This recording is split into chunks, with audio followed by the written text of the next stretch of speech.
cette vidéo, nous allons parler de la courbe chronologique.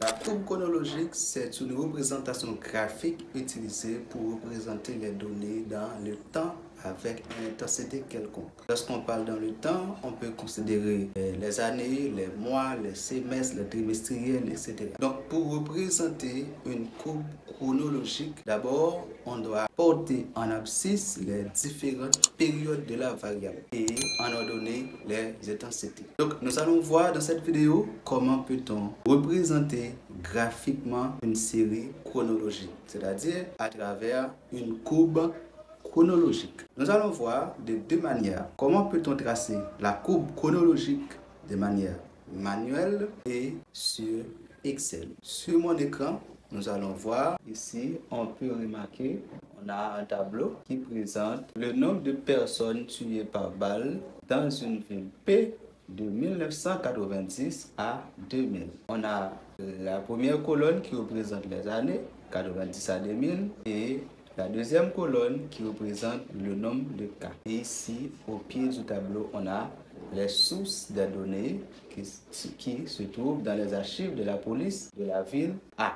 À travers cette série de données-là, nous allons voir d'abord comment peut-on tracer la courbe chronologique de manière manuelle, à la main, et sur Excel pour tracer la courbe chronologique. D'abord, ici, nous allons utiliser ce tableau-là pour représenter manuellement les données chronologiques. Comme on a dit tantôt, pour représenter ces données manuellement, on porte d'abord les années, le temps, les périodes en abscisse et les intensités en ordonnée. Donc ici, on a déjà présenté en abscisse les années de 90 à 2000 et en ordonnée les différentes valeurs. Donc maintenant, nous allons situer les points.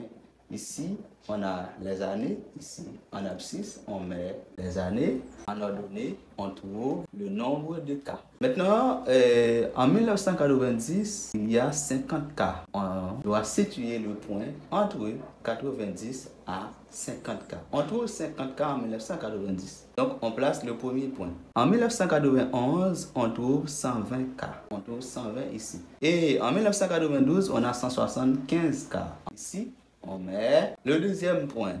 Et en 1993, on a 180 cas. 180 cas. Et ensuite, en 1994, on compte environ 200 cas. 200 cas se trouvent ici. Et en 1995, on trouve 100 cas. Ici, on trouve 100 cas. Ce point est ici. Et en 1996, on trouve 85 cas. On place ce point ici. Et en 1997, on trouve 40 cas. On trouve ce point-là. Et en 1998, on trouve 95 cas. Et en 1999, on trouve 180 cas. Ici, on monte jusqu'à 180. Parallèle à ce point-là, ok, 180. Et en 2000, on trouve 220 cas. Ici, nous allons tracer la courbe chronologique. On commence ici, à partir du premier point. Ici, on monte, ici, ok, et on descend. Ici, on passe, ici, et on monte ici, jusqu'à 100. Ok, 220. Ici, voici la courbe. Donc, nous venons de voir comment tracer la courbe chronologique, alors de manière manuelle. En quelques minutes, nous allons présenter la courbe chronologique sur Excel. On sélectionne les données ici. Okay. On sélectionne les données. On va sur insertion ici. Dans la partie graphique recommandée, nous allons sélectionner ici les nuages de points. Les nuages de points. Voici les nuages de points. Voilà. Avec les nuages de points, nous présente la forme que la courbe va prendre. Maintenant, après avoir présenté les nuages de points, il est important pour faire la courbe passer par les nuages de points. Donc, il nous reste de tracer la ligne par ces nuages de points. Maintenant, pour tracer les lignes sur les nuages de points, on fait un clic droit sur les nuages de points et par la suite, nous allons sur les types de graphiques. Types de graphiques et on sélectionne Parmi les types de graphiques, on sélectionne ce type de graphique-là. Maintenant, ce type de graphique nous donne la courbe qui est passée par les nuages de points. Et nous allons mettre le titre du graphique et disposer en ordonnée et en abscisse en la valeur correspondante. Nous allons donner un titre au graphique. On clique ici